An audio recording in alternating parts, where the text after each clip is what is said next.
Саламатсыздарбы? Мен Базарова Асылбүбү. Бүгүн биз сиздер менен органикалык жер семирткичтер, органикалык жер семирткичтердин түрлөрү жөнүндө маалымат алуу менен биогумустун толук жазалоо технологиясы жөнүндө маалымат алабыз. Сөл жылан жөнүндө маалымат берип кетейин дедим. Сөл жылан биздин Кыргызстандагы сөл жылан атайын биогумус даярдаганга жарабайт. Бул сөл жыланды атайын барып заказ берип алып келишет. Бул сөл жыландын аташы Калифорния сөл жыланы деп аталат. Анын узундугу мына карап көрүңүздөр. Узундугу 5-8 см, салмагы 1,5-2 граммга чейин болот. 2 грамм салмактагы сөл жыландын суткасына 10 граммдан ашык биогумус даярдай алат. Орточо 10-15 жыл жашайт. Бул жылдардын ичинде секундасында 1 күн дагы мына сөл жыландар укташпайт. Карасаңыздар, бир күн да укташпайт. Күнү түнү тынбай иштешет да. Булар гермафит деп коет. Эркектин да аялдын да жыныс мүчөсү бар. Организм bir сөл жылан 4 айда орточо эсеп менен 18-20 дана жумуртка таштайт. Эң көп жумурткалаган мезгили март айы болот. Сөл жыландарга да оору жукпайт деп эсептебешибиз керек. Анткени сөл жыландарга дагы оору жугат. Ошо оору жуккан мезгилде сөл жыландарды биз айыктырып алышыбыз үчүн кадимки эле үй актаган акиташты астатагын алып келип, ага суу куюп аралаштырып туруп, могу даярдалган биогумустун арасына сөл жыландардын уюгун таап, ошол жерге себишибиз керек. Ошондо биз сөл жыландардын ооруп калбашы жана сөл жыландардын ден соолугу чыңкыруш үчүн атайын камыл көрүп көмкөргөн болобуз. Бул акиташтарды чачкандан кийин, могу сиздер көрүп турган сөл жыландын өмүрү узарат. Андан сырткары бир эле акиташ менен токтотуп койбостон, узак жашоосу үчүн биз дайыма үйдөгү кадимки эле чайдын чамасындагы толугу менен колдонобуз. Негизи сөл жыландарды багууда, тамактандырууда, азыктандырууда жана аларды сактоодо биз жогорудагыдай мындай тамак аштарды колдонобуз. Башкача айтканда, могу атайын жашыл чөп, жана жогоруда айтып кетпедикпи?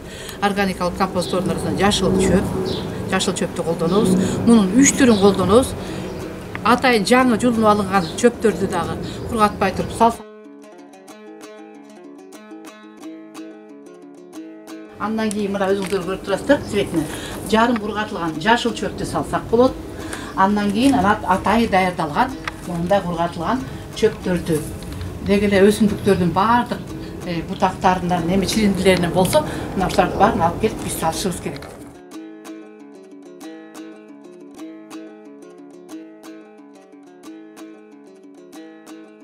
Негизинен сөл жыландарды тез өстүрүш үчүн биз аларга картондорду, кагаздарды сууга чылап беришибиз керек. Мына кадимки эле жарабай калган картондордун баарын мына ушундай кылып майдалап, анан тиешелүү өлчөмдө суу куябыз. Тиешелүү өлчөмдө суу куябыз. Суу куябыз, тиешелүү өлчөмдө суу куябыз. Анан моуреки картондор, кагаздар бүт эметилгенден кийин 20-25 мүнөт убакыт бергенден кийин булар жумшарат. Биз могу картондорду нымдуулугун сакташ үчүн, андан сырткары тамактандырыш үчүн сөл жыландарды алар биогумусту абдан жакшы бөлүп бериш үчүн өтө керектүү картондорду колдонушубуз керек экен да. Жана процессти көрдүңүздөр, мына булар даяр болгон атайын картондор. Буларды биз момунтип чачып сөл жыланды бар жерлерге салабыз дагы. Анан өзгөчө мондай сөл жылан кайерге чогулуп калса ошол жерге салабыз. Салгандан кийин сөл жыландар бул картондордун эмесин жытынан билип келип ушул жерге топтолуп ушулар менен тамактанышат. Анан нымдуулугун коюш үчүн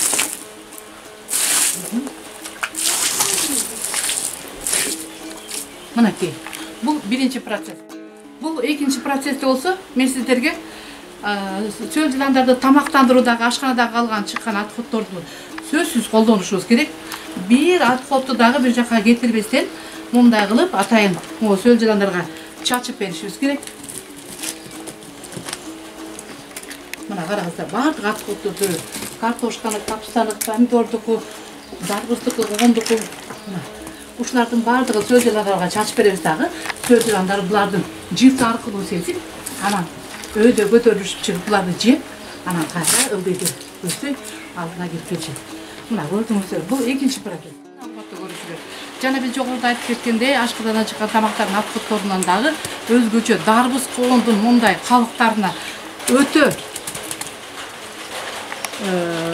талаптарын биз багуу процессте байкадык. Ошон үчүн биз атайын дарбыздын кабактарын желип бүткөндөн кийин атайын майдалап туруп, анан момунтип чөл жыландарга чачып беребиз. Биринчи процесс катары колдонуп, муну дагы чөл жыландарга тамактандыруу иретинде момунтип салып таштап беребиз. Жана мен жогоруда айтып кетпедимби сиздерге? 3 процесс. Жогору эки яма. Бул ямада биз азыр багып жатабыз. Биогумузду даярдоого иш жүргүзүп жаткан процессибиз. Бунун узундугу 8 метр, тереңдиги 1,80 сантиметрден турат. Буга биз атайын кургатылган уйдун кыктарын алып келип эң алдына салып, андан кийин мондай аткотторду салып, анан чөл жыландарды сээп туруп, анын үстүнө дагы кайрадан жанагыдай даяр болгон кыктарды салып, азыр ушул мезгилде могу эки процессте, сиздер көрүп жаткан процессте биогумус даярдалуу мезгили. Ал эми мына өзүңүздөр көрүп турган могу процессте болсо, бизде биогумусубуз уже даяр. Колдонууга уже мүмкүнчүлүгүбүз бар. Мындан канчалаган тоннадан биз биогумустарды алабыз. Анан биздин негизи жанагы өсүмдүктөрдү өстүрүүдө, бактарактарды өстүрүүдө, гүлдөрдү өстүрүүдө баарына ар бир түрдө атайын 0,15 граммдан салып чыгабыз дагы. Анан биогумус 3 жылга чейин, ошол дарактын түбүндө же болбосо өсүмдүктөр жана жерде атайын даярдаган жерде 3 жылга чейин өзүнүн жер семиртүү кызматын аткарат. Бу жерде эч качан химикат аралашпайт. Мына өзүңүздөр көрүп турасыздар. Могу даяр болгон биогумус, биогумусту көрдүңүздөр. Монда бириндеп даяр болуп уже колдонууга жарап калат. Ошол колдонууга жарап калган мезгилде биякта жашап жаткан калифорниялык чөл жыландардын баардыгы экинчи ямага качат бияка.